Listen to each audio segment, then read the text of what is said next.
တော့မှလည်းဗျာဒီကိဒီကနဲ့ပတ်စံ10သိန်းဆိုတာကဘာမှလုပ်လို့မရတော့ဘူးနောက်ပြီးတော့အကိုတို့တွေကစိုင်းခွင့်ပွဲကြီးလေစိုင်းခွင့်ပွဲဆိုတာအခုဥပဗျာကျွန်တော်ဟိုနောက်တိုင်းဆန်ဆန်နဲ့အဲ့ခွင့်ပွဲကိုတက်ကမယ်ဆိုကုတ်ကြီးစတိုင်ပဲနေအထက်ကငကတိုင်တွေအားရှက်တွေရောအဲ့ဒါတွေကိုတကယ်ကျွန်တော်တို့ချုပ်မယ်ဆိုရင်15သိန်း16သိန်းရောက်ရှိတယ်နောက်ဥပမာနောက်တစ်ခုမြန်မာလိုမျိုးတော့မြန်မာမှုနဲ့တက်မယ်ဆိုရင်ပိုးတိုးတက်7သိန်း10သိန်းရှိတယ်ဒီ10သိန်းနဲ့ကြတော့ကျွန်တော်အဝတ်စားဖို့တော့မရှိဘူး။အဲ့ဒါတော့မိတ်ကပ်တွေစပင်းတွေပါအဲ့ဒါကြီးမပါသေးဘူးနော်။10သိန်းကတော့မဖြစ်နိုင်ဘူး။ဖြစ်နိုင်ရင်ကျွန်တော်သိန်း30လောက်ဆိုရင်တော့နည်းနည်းစဉ်းစားပြီးမယ်။ဟုတ်ဆိုအဲ့ဒါလည်းဘောမိတ်ပြချွေပြပေါ့ဗျာ။ကျွန်တော်လုပ်ပြီးတာပွင့်ပွဲဆိုတာလည်းနောက်ပြီးတော့ဗျာနေကူကျဲတဲ့ကြီးဗျာ။အဲ့မှာကြီးမှာရက်နေရမှာဗျာ။အဲ့ဒါကိုမြန်မာမှုဆိုရင်နည်းနည်းတက်တာမယ်။အဲ့နောက်တိုင်းဆိုင်ဝတ်မယ်ဆိုရင်တော့ဝတ်စားမှုနဲ့ဗာနေတော့အချိန်မပြေဘူးဗျာ။ဟုတ်ပြီလေအဲ့ဒါအရှင်ပြေတယ်ကိုလိုပါလည်းအရှင်ပြေတယ်ဆိုတော့ကျွန်တော်ပြန်ဆက်ပြီเนาะကျွန်တော်ကတော့30လောက်မှ short ပေးလဲနည်းနည်းပါပေါ့လေးပြည့်စုံပြေလုပ်ပြီးမယ်เนาะတကယ်လို့ဝမ်းနေမပြည့်တော့ရပါတယ်အားလိုက်ပါနောက်ပွဲစုံကြတာပေါ့ဟုတ်ကဲ့ပါဗျဟုတ်ကဲ့စီးပါဟုတ်ဟုတ်ပြီတော့ရှင်းမပြေဒီမလေးဟေးဟောအေးတော်လားဒီလိုက်တော့ဖွင့်လာပဲဒီဖွင့်လာအိမ်မှာပဲလေပြောစရာရှိလို့မင်းဒီကိုဝင်လာတာဟေးဟုတ်ပြီပါလိခါမယ်ဒီနေ့ငါတို့မိဒီမစိုးတော့အစီအစဉ်ပေါ့ဒီရုပ်ရှင်တိုင်းတရားအတွက်ရုပ်ရှင်တိုင်းမိတယ်အဲ့မှာဝမ်းသာပြပြောဦးမယ်ရောဟေးအဲ့မှာမင်းတော့လိုက်ရွေးလိုက်တော့ကွာရွေးလိုက်တဲ့အခါမှာအခုဈေးတန်းလေးနဲ့ဟိုကာရီတာပိုင်းနဲ့ဟိုမင်းသားတုံးလိုက်အဲ့ဆိုရင်ငါတို့ဇက်ဖို့ရပဲနေအတိကမင်းနေရလဲပါတယ်ကွာတကယ်ကြီးပါတယ်ပါတာဗောမင်းနေရအောင်လေလူတုံးတော့ရွေးရတာအေးဘောသူရှိတာဟိုအများကြီးရှိတာဟုတ်တယ်အဲ့ဒီအပေါ်မှာမန်နေဂျာဟိုဂျာကြီးအောင်အကုန်လုံးပေါ့ငါတို့တွေဝိုင်းပြီးတော့မင်းတို့ထောက်ကံပြီးတာအေးဒိုင်လည်းသဘောကျတယ်ပေါ့ဟောအဲ့ဆိုဒိုင်သဘောကျတော့ငါပါမှာပေါ့ပါမှာဟိုဟာဈေးရောက်နေပြီပြောတယ်တကယ်ကြီးဟာလေးစိတ်တယ်မလားဒီတစ်ခါမှာ30တောင်းမိတာလေ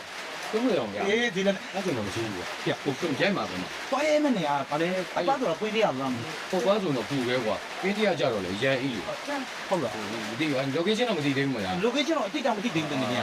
းဒါနဲ့ကွာဘယ်လိုပဲဖြစ်နေထပ်ပြီးရိုက်မှာဆိုတော့ပျော်တရားကြီးပါတကယ်ကြီးအဲ့ဒါတော့ဒါနဲ့ငါ30တောင်းမိတာနော်နောက်နည်းနည်းမူကိုလေးပဲသဘောကတော့ဖြစ်ပြီးဒီပါဟိုမှာတကယ်လို့လုပ်ဖြစ်တယ်ဆိုရင်တော့ပြရမှာပေါ့ကိုတငယ်ချင်းတွေပဲအဲ့ဒါကနေကောင်းပေါ့အဲ့ရိုက်ရမယ်ကားရမေကိုက်တာအကြောင်းတော့မပြောနဲ့တကားလုံးမှာမင်းတယောက်လည်းချုပ်ပြီးတော့ထင်ပေါ်နေရမှာတိုက်တာမိုက်တယ်ဒါကအမိုက်တယ်ရဲဆိုတော့နေစိတ်ဝင်ဘာမိုက်တာမင်းအချက်လုံးအချိုးကြီးကိုလုပ်ချင်တယ်တကယ်တစ်ခါတည်းလုပ်ကြည့်ပါမင်းကောင်းတော့နော်ပြဟုတ်ကဲ့အချောက်ဘာလို့အချောက်ဟာရော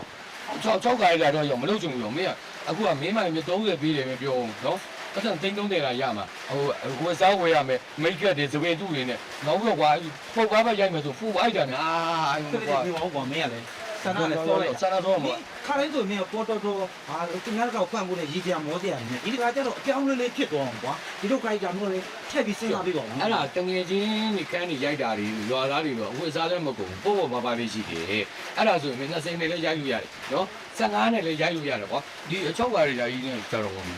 ့လူရောက်ချင်ဒါမှမဟုတ်ငါပြောမယ်ငါပြန်ပြောမိမယ်ကွာဟုတ်မင်းကိုအောင်ပြောပြီးမှဆိုတော့ငါ့ကိုမြန်ပြောပြီးမယ်ဟိုဂျာကြီးကငါ့ကိုရှာခိုင်းတာရိုက်မှာပဲတော့ဒီကကောင်မှာဒီကကောင်အေးပြီးတော့အဲ့ဒါငါမင်းကိုဖုန်းဆက်လိုက်ငါစိတ်ချမယ်နော်အေးပြီးတော့ငါသွားမယ်အေးတဘောတော့သိပြီအေးပါဒီကပြတ်တော့မင်းပြီးမယ်โอเคကျေးဇူးပါတကယ်တော်ပြီတော်ကျေးဇူးပါအေးတဲ့ဟောတာလို့ခွန်းမလေးခုနကဟိုမန်နေဂျာတပည့်ဆိုတာပါလို့လားကျွန်မတွေ့လိုက်ပါတယ်ဒီလုပ်တယ်လေဟိုဂျာကြီးတပည့်တော့အဲ့ဒါဘယ်သွားလဲဘာလဲမင်းတို့ပြန်သွားပြီဟိုကဘာလဲငါ့ကိုလူရှင်ကားကြီးတဲ့ဒီလောက်ကိုရိုက်มาတဲ့ပင်းတရားနဲ့ပုံပါတစ်ခုမှုပဲတဲ့ကာရိုက်တာကိုမေးလိုက်တာဟာအဲ့လိုရှိစင်ပြေဝိုင်းလားစင်ပြေဝိုင်းလာဆိုတော့အရင်တော့ငါယူနေကြအစိတ်ကို30တောင်းထားပြီ30တောင်းပေးမှာအေး30တောင်းထားပြီသူ့တော့မုံမုံလေးပါနေပြီအေးကိုပေးရမှာပေါ့အဲ့သူတို့ဆေးရဆောင်ပါလေဆေးရခိတ်တော့ထားတယ်ဟိုလောကမှာ6တဲ့အချောက်ဆိုရင်အဝတ်စားဖို့ကုန်မယ်မိတ်ကပ်ဖို့ရစပင်းတူရနောက်ပြီးတော့ပုံကားမှရိုက်မယ်ဆိုပူအိုက်တွေကငါအဲ့ပူအိုက်တဲ့တိုင်ကြီးမခံနိုင်ဘူးငါအဲ့ကြောင့်စဉ်းစားအောင်မယ်လို့အဲ့လိုဟာရှင်ညီလိုက်ပြန်ပြီလားညင်းတာမဟုတ်စဉ်းစားအောင်မယ်လို့ငါရိုက်ချင်လည်းရိုက်မယ်မရိုက်ချင်လည်းမရိုက်ဘူးပါ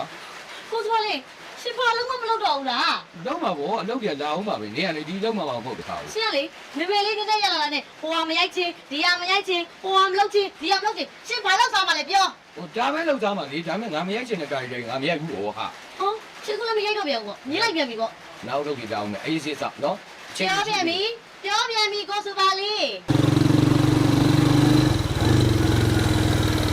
ဘိုးရှာရဲ့ကိုစုပါလင်းဆိုတာဒီမဲ့ဗျာ โอเค ဒီမဲ့ဟုတ်တယ် အာကျေးဇူးပဲကွာဒီဘယ်လောက်လဲ သုံးတော့ဒီကို ဟာတန်လား 3000 3000 တန်းမယ်လေဒီက ရောညီလေး9000ယူပါ အမအဲ့တော့ဝေးနေတော့ဟုတ်တော့ ဟောအောင်မယ် ဟေး သူလည်းတော်တော်မောင်းပါရဲ့ကြီးကခွေးလေးပါလေကြီးဖောက်ကင်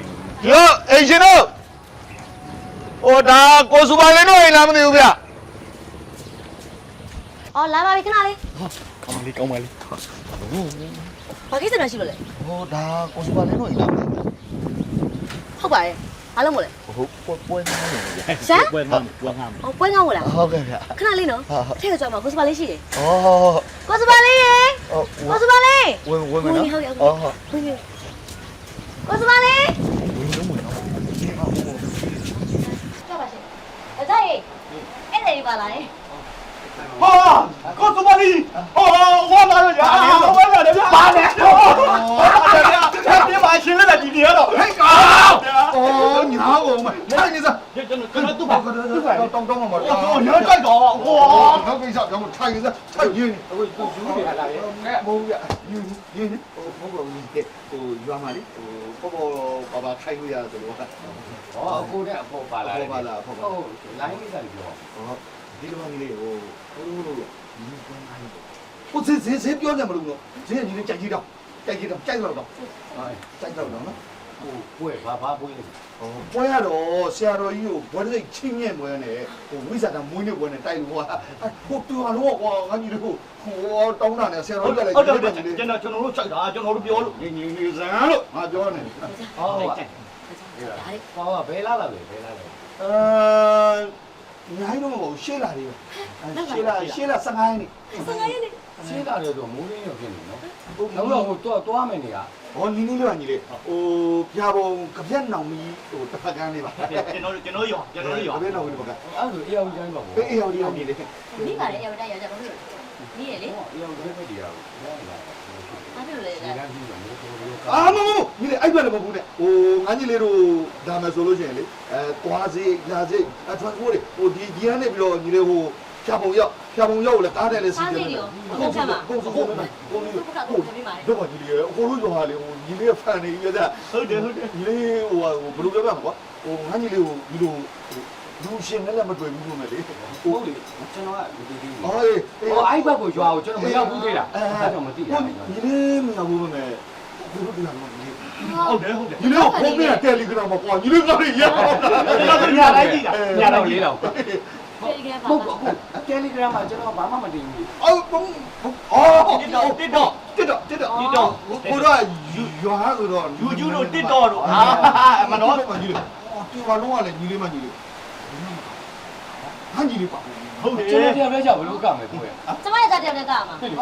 မောအဖွဲနဲ့တော့ကားမှာလေဟိုညီလေးကိုအရင်ကြိုက်တော့ကွာဆရာတော်ကြီးကညီလေးပိုင်ပြီးဟိုကျင်းနဲ့ကြိုက်လို့ဆိုကွာဟိုတော့မစဘူးညီလေးပြောတဲ့ဂျင်းနိုင်ပြီ ဟုတ်ကျွန်တော်တရားပဲကြောက်ဆိုတာတို့တီးတာတို့ကျွန်တော်ကေပီကြတော့မတီးကြဘူး အော်မဟုတ်ဟိုအဲ့ဒါလေဟိုညီလေးပဲလေဟိုညီလေးကအနုပညာအတိုင်းဝိုင်းကြည့်တော့ဟိုညီလေးနဲ့ချင်းဆက်ပြီးခေါ် ကျွန်တော်ဥဆောင်ပြီးခေါ် ညီ လာ လေးကြိုက်တဲ့လူခေါ်လာခဲ့ကွာဟိုအဓိကညီလေးပါဖို့အရေးကြီးတယ်ဟိုကောင်မလေးတွေဆိုတော်လေးတွေဆိုရင်ဒီရုံချောချောတောင်းတောင်းပြီးလေးပေါ့နော် ဟုတ်လေ ကောင်းပါလေးတွေ အတန်ကောင်းကောင်း ဟော အတန်မကောင်းလေးရတယ်အဲ့ဒါ ဟိုအဓိကညီလေးကမေးကြီး အော်ကျမရဲ့သားမင်းပေါ့ ဟိုဈေးလေးပါလေဟိုတော့မစစ်တော့ စကားဖြတ်ပဲကျွန်တော်ဆိုရီလေးတစ်ပုံလောက်ရိုက်ကြည့်ဆိုရီလေးတစ်ပုံလောက် ဟိုချင်းနေတော့ဘာလို့ ဟိုပြီးရိုက်တော့ ဟောမတဲ့တော့မလို့ကိုသူပါလေးတက်သွားတယ် ပြီးရိုက်တော့အဲ့တော့ဟိုမ ရရ နက်ပိုင်းပါသေးလားမနက်ပိုင်းလို့ပါကျော်ပြီးရ ဟိုဟာလေဒီလိုဘယ်လိုပုံတော့ဟိုဆရာတော်ကြီးကဟိုဟာလေဟိုကွန်ပျူလေးချင်း နမိုင်းနေရောလား မဟုတ်ဒီဟိုဒီလိုကြိုက်ကြီးတောင်းတဲ့ပြည်ကိုငါပတ်လေဒီလိုဆူချမယ်အများကြီး သူ့ရဲ့ချမှာ ကိုတို့ဘက်ကဟောပစုံချောက်ကတိတို့ငါ6တို့ငါတွေပါကိုပေါ်လာ လောက်တို့ပါလား ရရလည်းပစုံချောက်အကုန်ကြီးထည့်ပြီးတယ် ရေချိုမချောက်ကျွန် ဟု တော် တ် က ပြ လောက်တာ ကျဲပြီးတာဟုတ်တယ်ကျွန်တော်က iPad ကြတော့သွားလာတာခက်ခဲရတယ်နောက်တစ်ခုက ကျွန်တော်ဘေးနဲ့ဟောထားတယ်ရေလမ်းကြီးတဲ့ကိုဒီနှစ်တွင်းမှာမသွားပါနဲ့ ဟိုအဲ့ဘက်လည်းပူတယ်မလို့ညီလေးဟိုညီလေးမသွားရင်ကိုကြီးတို့တုံးတဲ့သမောစီရမိမယ်တုံးတဲ့သမောဆရာတော်ကြီးကတုံးတဲ့သမောတို့တကားရှိတယ်တုံးတဲ့သမောညီလေး ဟိုတုံးတဲ့တင်မောမကတော့တိုင်တန်းတဲ့တင်မောကြီးကငါပြီးကျွန်တော်ခေါ်တယ်ကျွန်တော်ဒီနှစ်တွင်းမှာအဲ့ဘက်တွေကိုမကသေးဘူးနော် ဟုတ်လေညီလေးဟိုဆရာတော်ကြီးကညီလေးကိုဟိုဟိုလုံးကလည်းညီလေးကို ဟုတ်ပါတယ်ကျွန်တော်လည်းလာတော့လာကြပါတယ်နောက်ကွက်ကကြော်ရင်တော့ကျွန်တော်လာကပြီးပါမယ်ခုတော့ကျတော့ဘုံဘိုးလေး၆ပြီးပါနော်နောက်နေ့နောက်မှကျွန်တော်လာခဲ့တယ် ညီလေးကြိုက်ရင်းဆိုသွားမှာဆိုလို့ ဟုတ်ကြေးကြောင်မဟုတ်ဘူးကြကျွန်တော်အဲ့ဘက်ဒီခုတော့ဘေးတင်ရမလိုက်ပြစ်တယ်ကြီးရင်သူ့ကိုဒီကဒီဟောလိုက်အဲ့တော့ကွာနော်နောက်အားဆိုရင်နောက်မှဆုံးကြမယ်ဗျာနော်ဟုတ် ဟိုညီလေးကဘလို့မမြောက်ဘူး မအားတာတော့မဟုတ်ဗျအဲ့ရက်မှာကနောက်တစ်ခုပြောထားတာလည်းရှိတော့လေဗဇက်နဲ့ပဲပြောတာဆိုတော့အခုကဒီလိုပွဲဖြစ်တယ်ဆိုတော့ဘုရားစီရင်ချမှာဗျဒါမဲ့ဟိုဘက်ကလည်းရင်းနှီးတဲ့တယောက်ကလည်းအဲ့ရက်ကိုချိန်ထားလို့ဟုတ်အဲ့ဒါတော့ ဟုတ်ပါ နောက်ပွဲတွေပေါ့ ရပါတယ်ညီလေးဟိုညီလေးအသက်အန္တရာယ်နဲ့စိုးရတယ်ဆိုတော့လေဟိုဘိုးတို့လည်းအတင်းပြောတော့ပါ ဟုတ်ကဲ့ပါ စိတ်တော့မကောင်းပါဘူးညီလေးမရဘူးဆိုတော့ဟိုဘာလဲဘိုးတို့လည်းဆရာတော်ကြီးစိတ်ကြင်အောင်ပြောတော့ခေါ်ပြအောင် ဟုတ်ကဲ့ဟုတ်ကဲ့ ဟိုလည်းဖန်ဆိုတော့ အခုဟိုက ဘာမရတယ်မလုံးနဲ့ရတယ်မပြေတော့ဘူးပြေဘူးလေဟောအားဆိုလည်းရပါတယ်ညီဟုတ်ပါမရတော့လေတော့စပီလေးသွားရိုက်ပြီတော့ပါ ဟုတ်ဒီကလာဟုတ်ကဲ့ ပြေတော့အောင်ပေါ့ အမေတို့ကတော့ဟာသွားပါမယ်လို့ ဆိုင်ပြီးသားပါဦးကောစမိုင်း ဟာလေ ဟမ်ရှင်ကဒီပတ်စံနေအများကြီးလေးရမယ်စုချိုင်လည်းအများကြီးဆောက်မယ်ရှင်ဘာလည်းလက်မခံတာလေ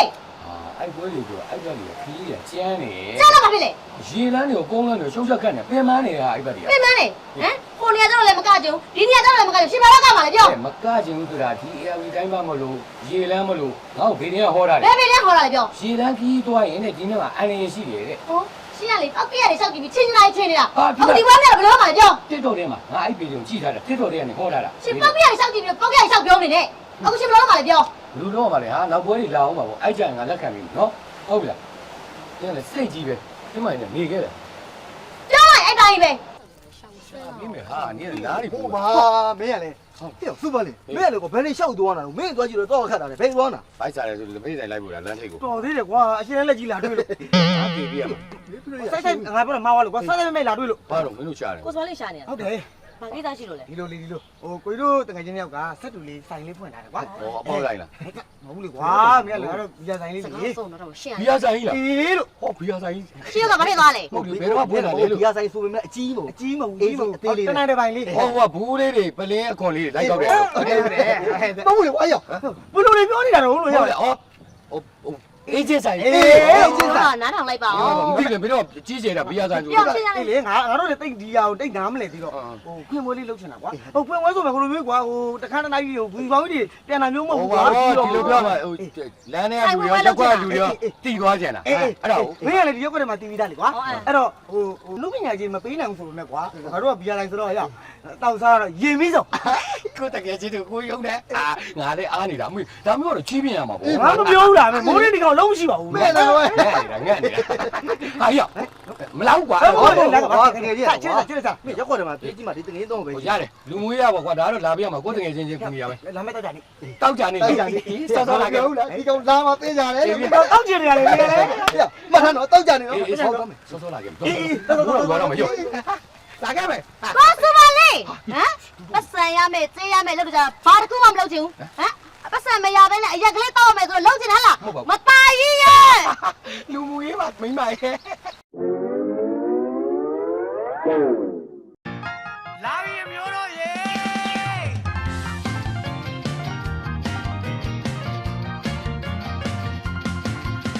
ရှိကြပြုံးကြဟာကြမယ်ဗျာ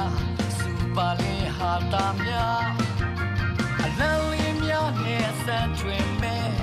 လာဝါမီလူကုန်ချစ်တဲ့ပင်နဲ့ကြည်စရာလေးများဆန်ပြထွင်ထားစူပါလင်းဟာတာများအလန်းလေးများနဲ့ဆန်ထွင်မဲ့လာဝါ